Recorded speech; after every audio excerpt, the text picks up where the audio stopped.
So the starting sequence, just like the other one, is you hit that guy, the screen turns on. This is going to be your off and on. Okay. Push down to start it. Okay. Then your mode button is right here. If you watch, you're in highway mode, you can push it again. Whoops. Now you're in sport mode. Push again, you're in rain mode, and you can do that on the fly. Awesome, thank you. Push and hold that down to start it.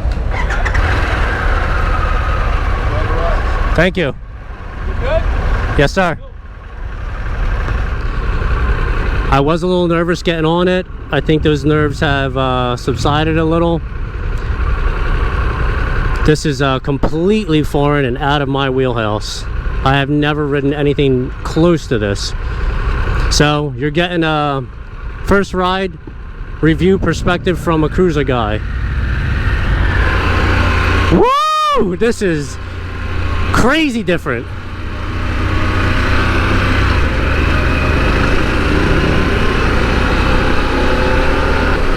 And this thing screams. She's a high revving engine, much higher than the traditional V-twin, the Milwaukee 8 that Harley's producing now. So the power, I notice, is coming on a little higher in the RPM range, higher than normal. The Milwaukee 8 is that's a torque motor. The torque's way down low. Woo. So you'll have to wind this one out a little bit more. But that's not to say she doesn't have power. She's got plenty of power.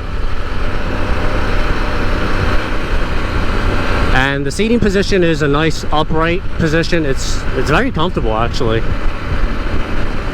I'm not too far stretched out. I am 5'4", 5'5", around there. And this motorcycle does have the reach seat, so it's for shorter riders. It lowers the seat height just a little bit, enough to where I can get on and stand it up comfortably, without really worrying too much about if I'm going to tip it over or drop it.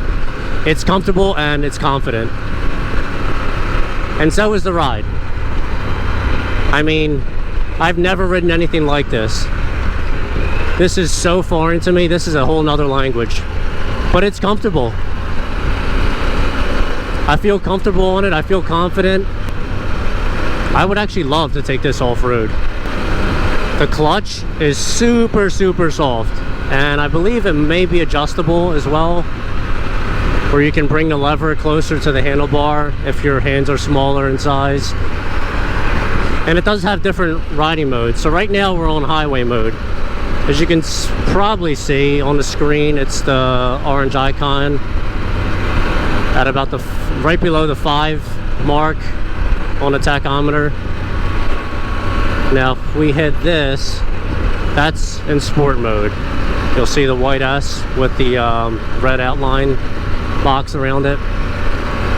We're in sport mode. So let's see if I see or feel any difference, if we can pick up a little speed here.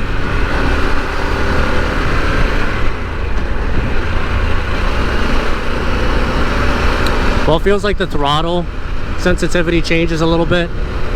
It's a little more sensitive than it was before on highway mode. Oh man, this feels comfortable. This feels really comfortable.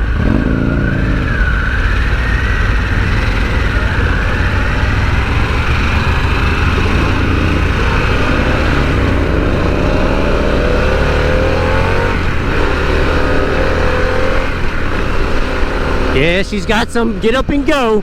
Woo! Yeah, brakes feel nice. Nice feel. I mean, they're not super touchy, but they feel very adequate for this motorcycle. The weight and the size and the power.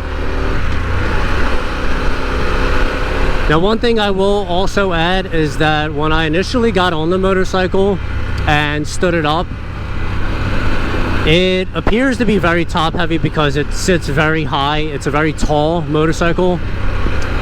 that may have helped with leverage to stand it up, but it was very easy to stand up. I didn't really feel a lot of weight standing it up, but then again, I am coming from a street glide, so that's a heavy motorcycle.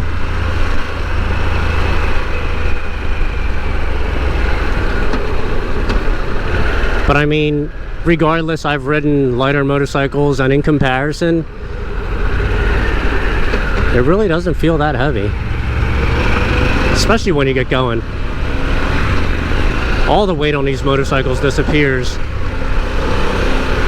once you get moving. Once you start going just a few miles an hour, the weight just is gone. It disappears. Gearbox is clicky. It's sharp. It has a good feel to it. If you're coming from a cruiser, it is nothing like a traditional Harley gearbox. It does take some getting used to, but it is very, it just feels precise. Finding neutral is pretty easy. I found it pretty quickly when I test rode the Nightster. So I know with their traditional V-twin transmission, neutral can be a little bit of an issue for those that are just getting on a Harley and not used to it. You're kind of like fishing around and sometimes struggling to find it. But this guy is pretty quick to find neutral. The gear shifts they feel solid, you know. Let's see, the motor, it is liquid cooled. I don't feel a lot of heat. When you're stopped, obviously it starts, you're gonna start feeling the heat build up, but it's not that bad. It's a pretty comfortable temperature. Definitely feels cooler than Milwaukee 8. Now I know there are a ton of accessories for this that Harley has already put out. This bike is doing really well sales wise, from what I understand. They sell very quickly. The dealers can Harley keep them in stock, and you can accessorize the heck out of these. I'm sure that soon aftermarket companies are going to begin to make parts for this, and that market's going to open up even more. So I know right off the bat these are highly customizable. If that's your thing, they do offer saddlebags for this and a ton of other stuff. Now it is nice and sunny out here, and I will say that display is very bright and is very easy to see. All the information on it is very clear, as you can probably see on the camera, or may not. It's very, very easy to read at a glance, which is good. You want that in a motorcycle. And they do sell exhaust slip-ons for this.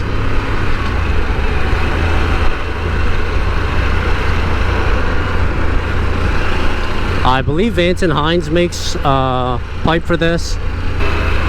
If you're in the market for an adventure touring bike, I would definitely put this on the list to consider. I don't think you'll be disappointed. This motorcycle has already won numerous awards for different reasons. I mean, the steering, it feels very stable, and it does have a damper on it. That's probably why. But this thing just feels really nice. I'm surprised. I do like it. It's a departure from what I'm used to riding. But you know what? Sometimes it's nice to change things up and experience other motorcycles. I love riding. I love Harleys. And if I had the money, I'd probably buy one of these as a second motorcycle.